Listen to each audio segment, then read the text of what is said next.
Et parler également de ce problème. Alors, en parlant de patrimoine, pourrait-on aussi aborder la même question, le pourquoi de l'exode? Je veux revenir au problème d'exode et l'aide des autorités pour que les gens reviennent. Oui. C'est vrai, comme il dit M. le Président, c'est des villages fantômes. Mais l'État ne fait absolument rien pour aider les gens à revenir. Nous, Oui. on fait appel à ces gens-là de revenir, de s'installer. Pas définitivement. C'est des maisons secondaires, c'est des maisons de nos ancêtres. Économiquement, nous ne pouvons pas vivre là-bas. C'est des cultures vivrières. Il n'y a pas de... C'est pas une grande agriculture, c'est de l'arboriculture et c'est des oliviers. Oui. Les oliviers qui ont des centenaires. Il faut que l'État nous aide à replanter. Monsieur le Président, il est là pour nous donner... est-ce qu'il y a un plan dans le sens du développement de l'agriculture, de l'arboriculture? Et un autre point que nous souhaitons discuter avec Monsieur le Président, c'est la défense de notre patrimoine. Nous avons des villages centenaires et il y a une certaine anarchie. Nous lançons un SOS aux autorités locales pour qu'ils prennent en considération l'architecture locale. Ah, Monsieur le Président, ça vous intéresse quand même, parce que absolument.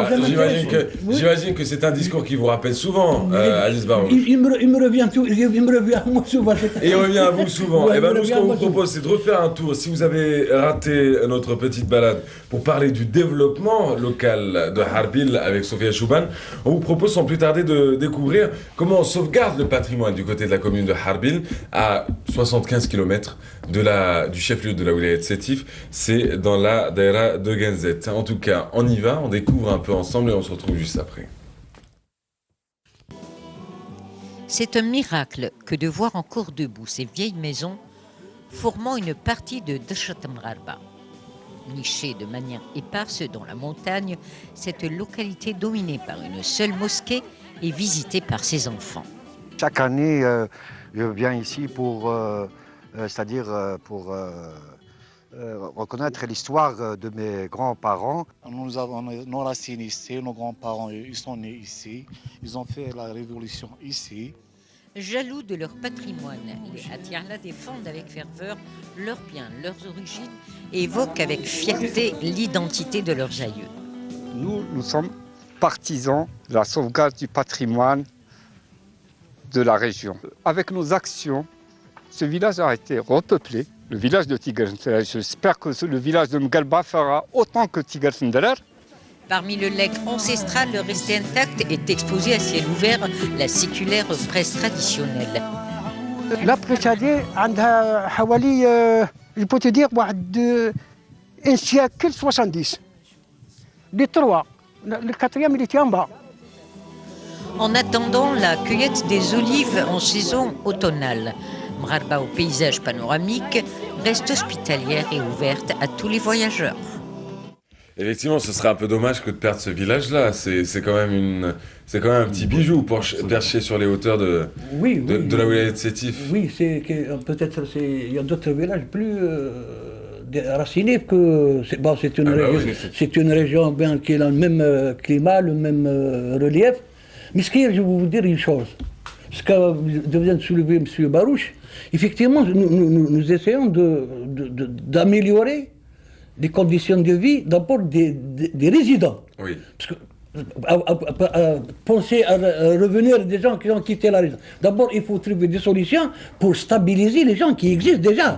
Oui. Donc, on a essayé... Et quelles sont les solutions que vous avez Voilà, trouvées? les solutions pour ce Parce qui... que je vous explique, hein, nous n'avons pas une heure ensemble, nous avons à peine 5 minutes encore, donc j'aimerais bien qu'on sache le maximum. Donc, le maximum. Voilà, que le ceux qui ont maximum, des éléments nous les exposent là maintenant, et puis ça nous permettra d'en ressortir je dis bien que enrichi. on a essayé de créer des conditions de stabilité des gens. Mais Oui. actuellement, nous avons un programme pour la réinsertion des gens qui ont quitté. Oui. Avec un programme d'agriculture, l'ouverture des pistes pour permettre aux gens de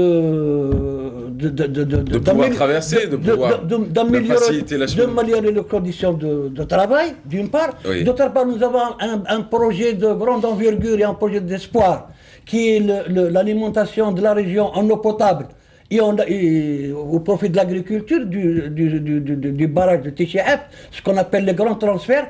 Oui. Nous espérons nous avons 3 projets de grande importance, à savoir le gaz naturel, la route qui est en cours de réalisation et les grands transferts d'eau qui vont permettre aux gens... Et qui vont aider à la viabilisation du village avant tout. Et de permettre aux gens de rejoindre, qui trouveront des conditions de vie. Voilà. On tire déjà la sonnette d'alarme, on va finir rapidement. Le 31 juillet, c'est la fête de la Shleta du côté de Harbil. De Tigatndera, à Tigatndera précisément. À Tigatndera. Tous les ans, Tigatndera organise... Un 31 juillet.